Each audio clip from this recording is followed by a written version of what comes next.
और आपको सीधे लिए चलते हैं हरियाणा के मुख्यमंत्री नैब सिंह सैनी के कार्यक्रम में गुरुग्राम।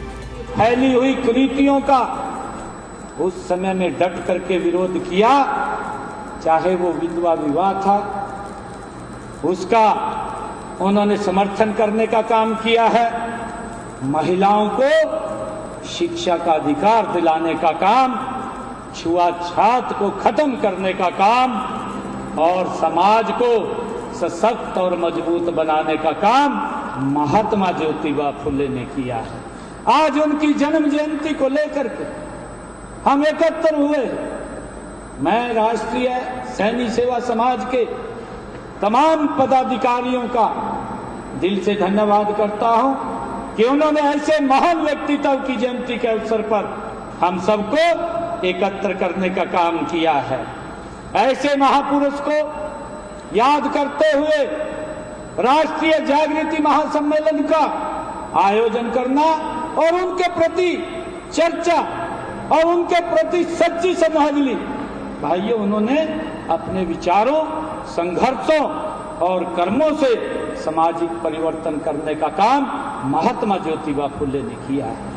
मुझे खुशी है कि महात्मा ज्योतिबा फुले न केवल एक महान समाज सुधारक थे, बल्कि एक ऐसे द्रष्टा भी थे जिन्होंने समाज की गहराई में फैले अन्याय और भेदभाव को न केवल पहचाना, बल्कि उसके विरुद्ध आजीवन संघर्ष भी करके उसको समाप्त करने का काम वो महात्मा ज्योतिबा फुले ने किया है। मुझे ये भी खुशी है कि उन्होंने बालिकाओं की शिक्षा, विधवा विवाह, दलित उत्थान और शोषण के विरुद्ध आवाज उठाई है।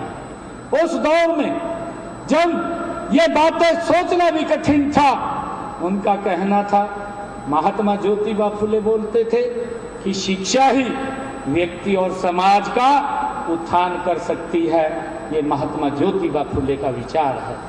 और मैं आप लोगों से आज इस मौके के ऊपर एक अपील भी करना चाहूंगा कि हम सब संकल्प लेकर के ऐसे अवसरों के ऊपर हमें शिक्षा के अंदर आगे बढ़ना चाहिए, जो हमारे पूर्वजों ने लगातार शिक्षा में अग्रणी भूमिका में आकर के काम किया है। मुझे ये भी खुशी है कि उन्होंने सबसे पहले, जब महिलाओं को शिक्षित करना अपराध माना जाता था, उस समय में सबसे पहले महात्मा ज्योतिबा फुले ने आगे आकर के अपने परिवार, अपने घर से ही माता सावित्रीबाई फुले को शिक्षित करने का काम किया।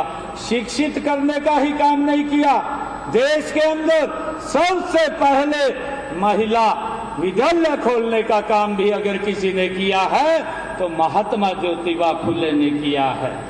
भाइयों, उनका सपना था कि एक समता पर आधारित समाज, जहां हर व्यक्ति को गरिमा और सम्मान अवसर प्राप्त हो, ये महात्मा ज्योतिबा फुले की सोच थी।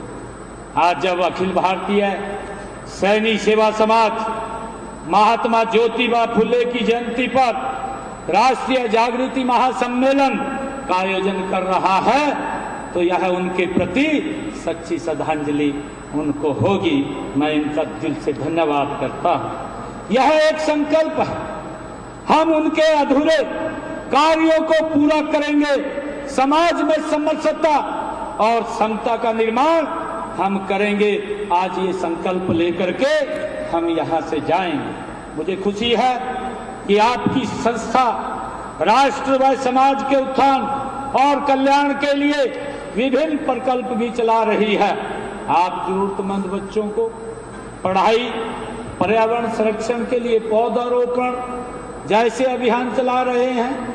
और मैं ये भी कहना चाहूँगा कि ऐसे अवसरों के ऊपर हमें समाज के अंदर जो कुरीतियाँ हैं, उनके खिलाफ भी अपनी आवाज़ को बुलंद करना चाहिए।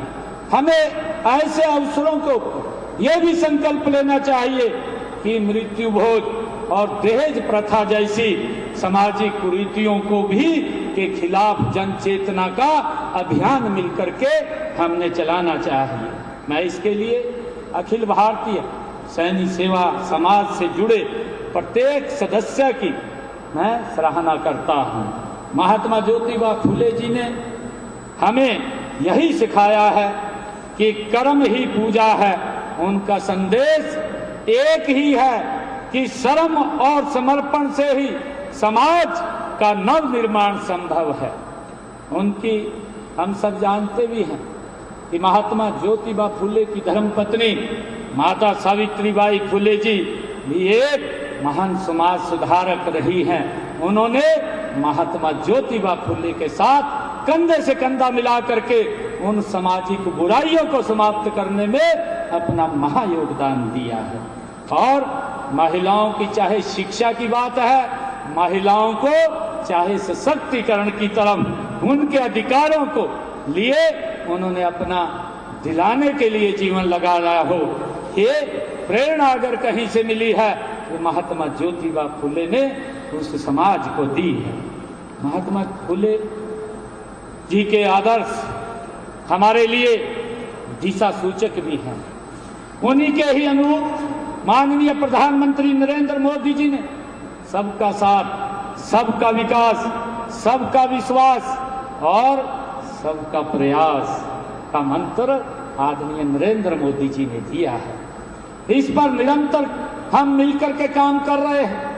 हमारी एक डबल इंजन की सरकारें आदरणीय मोदी जी के नेतृत्व में महात्मा ज्योतिबा फुले द्वारा दिखाए गए मार्ग के ऊपर गति से आगे बढ़ रहे हैं। ये हमारे लिए बड़ी खुशी की बात है। जहां महात्मा ज्योतिबा फुले जी ने बेटियों को शिक्षा का अधिकार दिया है, वहीं पर आदरणीय नरेंद्र मोदी जी ने बेटी बचाओ बेटी पढ़ाओ अभियान को गति से आगे बढ़ाने का काम किया है। इस सामाजिक कुरीति के प्रति उसको समाप्त करने का काम वो आदरणीय नरेंद्र मोदी जी ने किया है। हम देखते भी हैं, चाहे गरीबों को आवास की बात हो, स्वास्थ्य की बात हो, गरीब व्यक्ति अपना इलाज करा सके, चाहे स्वच्छता की बात हो, सामाजिक न्याय का आधार बन करके यह सब महात्मा ज्योतिबा फुले के विचारों को 21वीं सदी के भारत में साकार करने के आदरणीय प्रधानमंत्री हमारे के संकल्प का ही एक परिणाम है।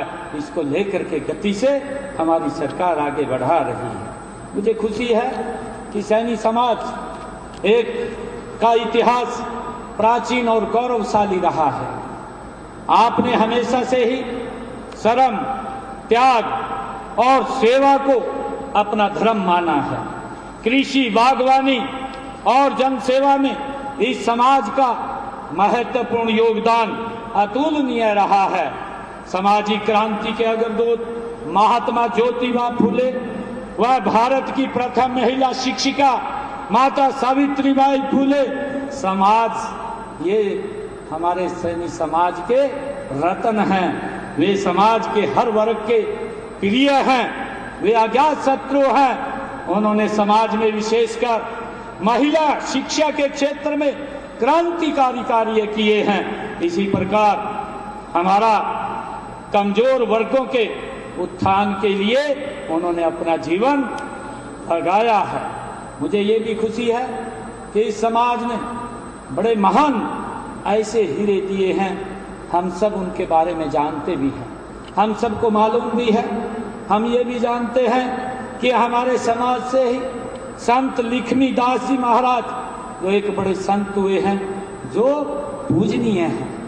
और हम ये भी जानते हैं कि मैं अभी पंजाब के उस पवित्र स्थल से आया हूँ जहाँ पर आज खालसा पंथ की भी स्थापना हुई थी। गुरु गोविंद सिंह जी की उस सेना के अंदर हमारी बीबी हरशरण कौर जी, उसको कौन नहीं जानता। पंजाब के इतिहास के अंदर उसका नाम, जिस समय मुगलों का अत्याचार बढ़ रहा और गुरु गोविंद सिंह जी के बेटों को भी उन्होंने शहीद कर दिया था, उनके साथ कई सैनिक भी शहीद हो गए थे। और मुगलों ने, जालिमों ने जो यह आह्वान किया था कि इनको अगर कोई अग्नि देगा उसको भी मौत के घाट उतार देंगे, उस समय के अंदर बीबी हरशरण कौर उन मुगलों के साथ लड़ी और उनको दाह संस्कार करने में आगे आकर के उसने बड़ी भूमिका अदा की है। ये भी आपके समाज से है।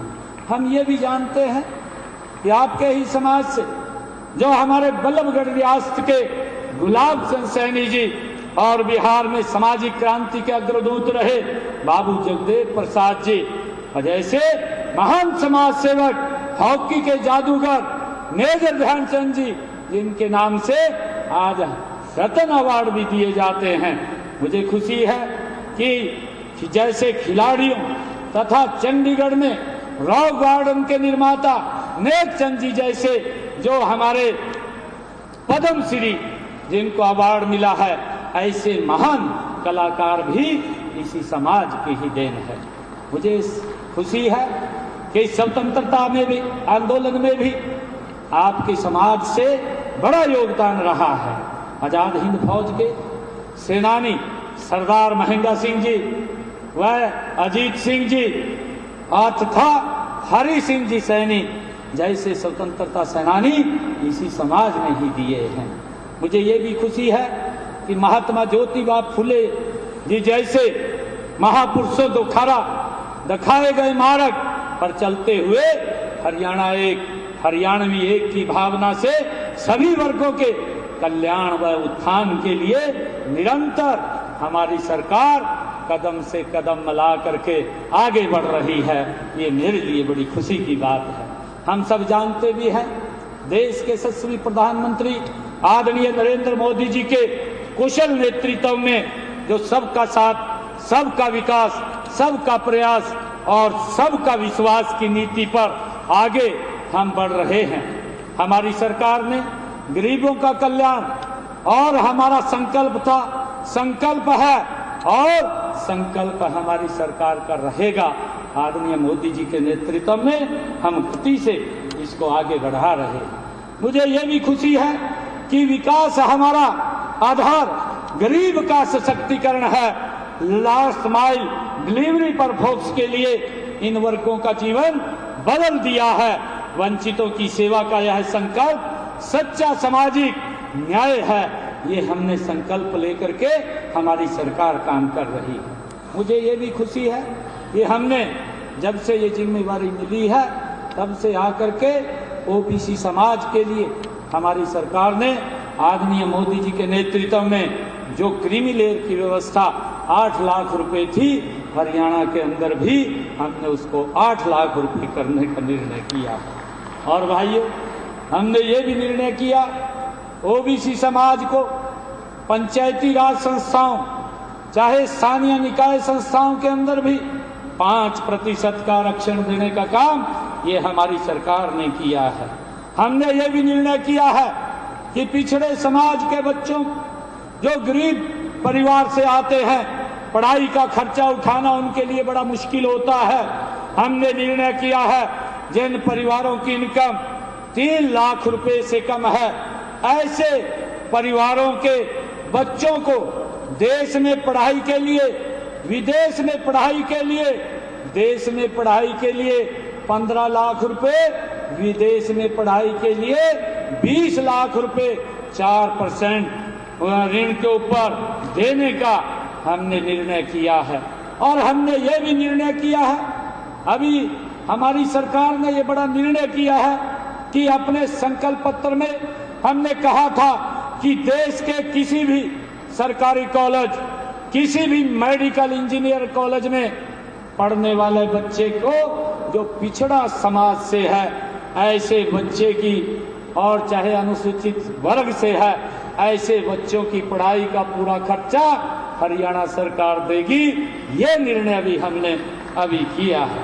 भाइयों, हमने ये भी निर्णय किया है कि इस संकल्प को पूरा करने के लिए हमने शैक्षणिक सत्र 2025-26 में अनुसूचित जाति और ओबीसी समाज के सभी विद्यार्थियों को पूर्ण छात्रवृत्ति देने का निर्णय भी ये हमारी सरकार ने किया है, ताकि गरीब बच्चे को पढ़ाई के लिए दिक्कत ना आए। उसको हमारी सरकार निरंतर आगे बढ़ाने का काम कर रही है। आज मुझे खुशी है कि आप सब लोग इतनी भारी संख्या में आज यहाँ पर पधारे हैं। हमने हरियाणा में ये भी एक निर्णय किया है, क्योंकि गति से ये सरकार निर्णय करने का काम कर रही है। पहला हरियाणा देश का राज्य बना है जिसने अपने किसान की 100% फसल एमएसपी पर खरीदने का निर्णय हमने किया है। भाइयों, हमने जो हमारे किसानों की समस्याएं थी, हमारे हरियाणा प्रदेश के अंदर जो पट्टेदार किसान था, जब पाकिस्तान और हिंदुस्तान का बंटवारा हुआ, बहुत सारे हमारे लोग पाकिस्तान से हमारे हरियाणा के अंदर आकर के बसे। सरकार ने जमीनें लौट की, परंतु मालिकाना हक उनको नहीं दिया। परंतु हमने आकर के गति से काम किया, विधानसभा में एक्ट बना करके ऐसे किसानों को मालिकाना हक देने का काम ये हमारी सरकार ने किया है। भाइयों, हमने ये भी निर्णय किया है, हमने ये भी निर्णय हरियाणा के अंदर किया है कि जो भाई पंचायती भूमि के ऊपर पिछले 20 वर्षों से ज्यादा समय से वो पंचायत भूमि के ऊपर अपना मकान बना लिया था, भाइयों, कई बार उनके ऊपर कानूनी तलवार लटकी रहती थी और कोर्ट के आदेश आ जाते थे कि मकान को गिरा दिया जाए। हमने ये भी विधानसभा के अंदर बिल ला करके उन लोगों को सुरक्षित किया कि जहां पंचायती जमीन के ऊपर उन्होंने मकान बनाया है उनको मालिकाना हक देने का काम ये हमारी सरकार ने किया। एक एक ऐसे